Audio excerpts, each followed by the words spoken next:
5.000 rumah yang berada di 6 kecamatan di wilayah Kudus terendam banjir. Seperti inilah penampakan banjir yang merendam ribuan rumah di 23 desa di Kudus, Jawa Tengah. Ketinggian banjir di permukiman mencapai 1 meter. Hujan deras membuat 3 sungai besar di wilayah ini meluap. Kini posko pengungsian dan dapur umum dibangun untuk penanganan suplai kebutuhan bagi warga yang terdampak banjir.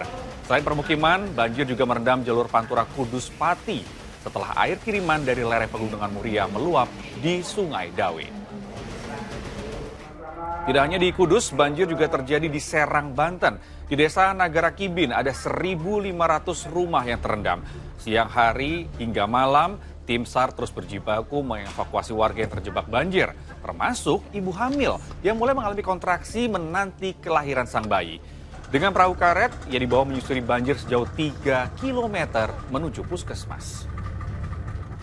Rapat teman, Pak.